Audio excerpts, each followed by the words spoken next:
Hello my dear students, so welcome back. I hope you all are fine. तो आज हम करेंगे class 8 की बच्चों 2 वर्कशीट आपकी, पहली है हिंदी की और दूसरी वर्कशीट आपकी सोशल साइंस की। ठीक है बच्चों, तो दोनों ही वर्कशीट हम इसी वीडियो में करने वाले हैं, कहीं नहीं जाना, अपने वीडियो में बने रहना है। तो चलिए करते हैं स्टार्ट।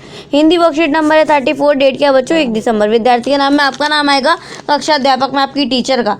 तो चलिए बच्चों करते हैं स्टार्ट। जहाँ पहिया है साइकिल परीक्षण शिविर देखना एक असाधारण अनुभव है। किला कुरुचि गांव में सभी साइकिल सीखने वाली महिला रविवार को इकट्ठा हुई थी। साइकिल चलाने के आंदोलन समर्थन में ऐसे आवेग देखकर कोई भी हैरान हुए बिना नहीं रह सकता। उन्हें इसे सीखना है। साइकिल ने उन्हें पुरुषों द्वारा थोपे गए दायरे के अंदर रोजमर्रा की घिसी पिटी चर्चा से बाहर निकलने का रास्ता दिखाया।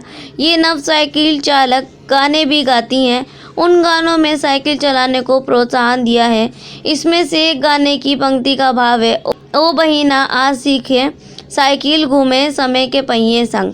जिन्हें साइकिल चलाने का परीक्षण मिल चुका है, उनमें से बहुत बड़ी संख्या में साइकिल सीख चुकी महिला अभी नए साइकिल सिखाने वाली महिलाओं को भरपूर सहयोग देती हैं।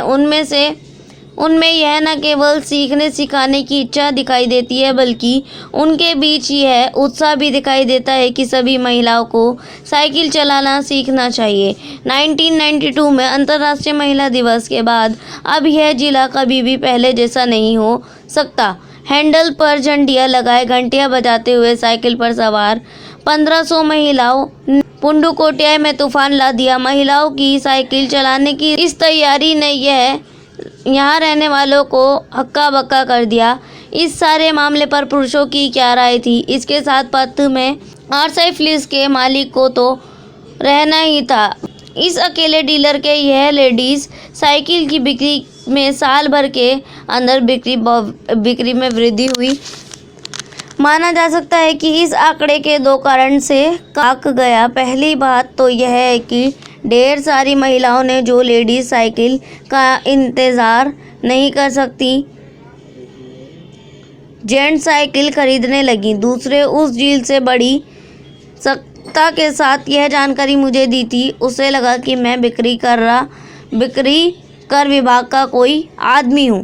लाती धूप में एक अनुभव दृश्य की तरह पत्थर के बादानों में दौड़ती भांति 22 वर्षीय मनोरमणि को लोगों ने साइकिल सिखाते देखा। उसने मुझे बताया, हमारा इलाका मुख्य शहर से कटा हुआ है। यहाँ जो साइकिल चलाना जाता है उसकी गतिशीलता बढ़ जाती है। चलिए बच्चों शब्द अर्थ पर आ जाते हैं। परीक्षण शिविर सीखने का कैंप। ठीक है बच्चों, उसके बाद है आवेग यानी कि जोश, रोजमर्रा यानी कि प्रतिदिन, हक्का बक्का यानी कि चकित, और वृद्ध यानी कि ज़्यादा। चलिए प्रश्न नंबर फर्स्ट है बच्चों आपका, साइकिल परीक्षण शिविर में क्या क्या होता था? तो बच्चों इसका उत्तर आप लिखेंगे, साइकिल परीक्षण शिविर देखना एक असाधारण अनुभव था, जिसमें रविवार को सभी महिलाएं इकट्ठा होती थी। नई साइकिल चालक गाने भी गाती थी। चलिए नेक्स्ट क्वेश्चन की तरफ बढ़ते हैं। नेक्स्ट क्वेश्चन आपका, जिन महिलाओं को साइकिल चलाने का परीक्षण मिल चुका होता था वह महिलाएं क्या करती थी? तो आप इसका उत्तर लिखेंगे बच्चों, जिन महिलाओं को साइकिल चलाने का परीक्षण मिल चुका होता था वह महिलाएं अभी नई साइकिल सिखाने वाली महिलाओं को भरपूर सहयोग देती थी। ठीक है, क्वेश्चन नंबर 3 की तरफ चलते हैं बच्चों। प्रारंभ में पुरुषों ने इस आंदोलन का विरोध किया, परंतु साइकिल के मालिक ने इसका समर्थन किया। क्यों? कल्पना कीजिए। तो आप लिखेंगे, आर साइकिल मालिक ने साइकिल आंदोलन का समर्थन इसलिए किया क्योंकि इससे उसकी दुकान की लेडीज साइकिल की बिक्री काफ़ी बढ़ गई थी। क्वेश्चन नंबर 4 आपका, साइकिल की बिक्री को किन 2 कारणों से कम करके आंका गया? पढ़कर बताएं। तो आप लिखेंगे, काफ़ी सारी महिलाओं ने लेडीज साइकिल का इंतज़ाम ना करके जेंट्स साइकिल खरीद ली थी। सेकंड आप लिख देंगे, उस डीलर को लगा कि लेखक बिक्री विभाग का कोई आदमी है, इसलिए उसने साइकिल बिक्री की जानकारी बड़ी सक्रियता से दी थी। फिर उसके बाद है फिफ्थ गतिविधि, महिलाओं का गांव में साइकिल चलाना किस प्रकार का परिवर्तन ला सकता था, कल्पना कर व बड़ों की सहायता से लिखे। तो आप लिखेंगे साइकिल चलाना सीखने से गांव में महिलाएं काफ़ी हद तक स्वतंत्र हो जाती हैं, उनकी पुरुषों पर निर्भरता कम हो जाती है और आत्मविश्वास बढ़ जाता है। आसपास के बाजार से अपनी रोज़मर्रा की ज़रूरतों की चीज़ें खरीद कर ला सकती हैं। ठीक है, चलिए बढ़ते हैं बच्चों नेक्स्ट वर्कशीट की तरफ। सोशल साइंस की वर्कशीट है बच्चों 30। सोशल साइंस की वर्कशीट नंबर है बच्चों 32। डेट क्या है 1 दिसंबर। विद्यार्थी का नाम है, आपका नाम आएगा कक्षा अध्यापक में आपकी टीचर का। पार्ट 9 राष्ट्रीय आंदोलन का संगठन 1870 के दशक से 1947 तक। 1890 के दशक तक बहुत सारे लोग कांग्रेस के राजनीतिक तौर तरीके पर सवाल खड़ा करने लगे थे। पंजाब और महाराष्ट्र में बिपिन चंद्र पाल, बाल गंगाधर तिलक और लाला लाजपत राय जैसे नेता परिवर्तनवादी उद्देश्य और प्रतिनिधियों के अनुरूप काम करने लगे थे। उन्हें निवेदन की राजनीति के लिए नर्मपतियों की आलोचना की और आत्मनिर्भरता तथा रचनात्मक कर्मों के महत्व पर जोर दिया।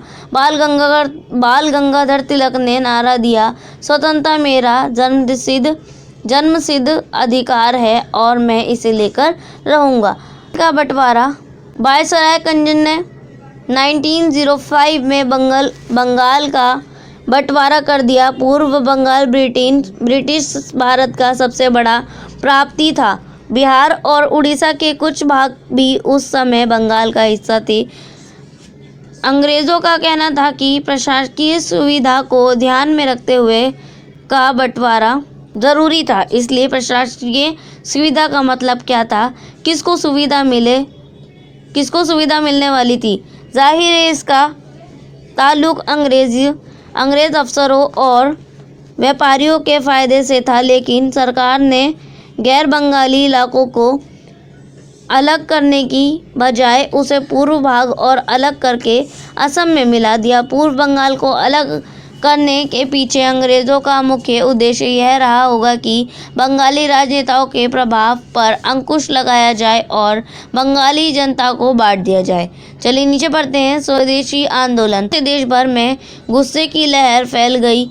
मध्यवर्गीय और आमूलन परिवर्तनवादी कांग्रेस के सभी दलों ने इसका विरोध किया। इससे जो संघर्ष उपजा उसे स्वदेशी आंदोलन के नाम से जाना जाता है। ब्रिटिश शासन का विरोध किया गया, विशाल जनसभाओं का आयोजन किया गया और जुलूस निकाले गए।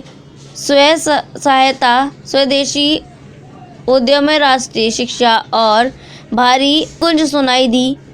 आंध्र के डेल्टा इलाकों में इसे वंदे मातरम आंदोलन के नाम से जाना जाता था। कुछ लोग ब्रिटिश शासक को उखाड़ फेंकने के लिए क्रांतिकारी हिस्से के समर्थक थे।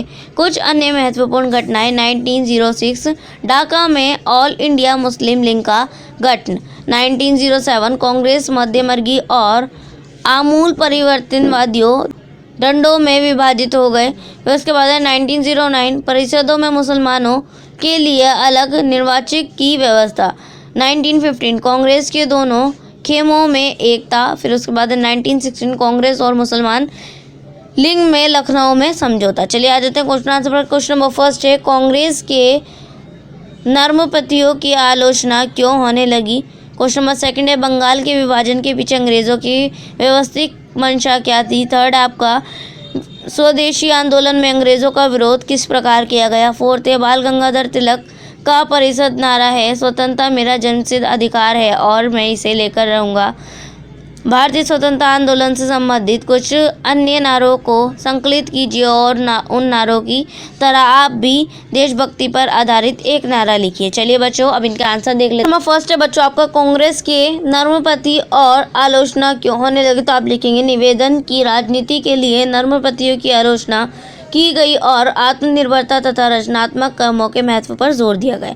अब आ जाते हैं क्वेश्चन नंबर नेक्स्ट पर, बंगाल के विभाजन के पीछे अंग्रेज़ों की वास्तविक मंशा क्या थी। तो आप लिखेंगे बंगाली राजनेताओं के प्रभाव पर अंकुश लगाया जाए और बंगाली राजनेता को बंगाली जनता को बांट दिया जाए। चलिए क्वेश्चन नंबर 3 पर आते हैं। स्वदेशी आंदोलन में अंग्रेजों का विरोध किस प्रकार किया गया? तो आप लिखेंगे स्वदेशी एक बहिष्कार आंदोलन में आंदोलनकारियों ने विदेशी वस्त्रों की होली जलाई तथा अंग्रेज सरकार के समक्ष अपना विरोध प्रकट किया और ब्रिटिश सरकार ने इस आंदोलन को दबाने के लिए दमन नीति का सहारा लिया।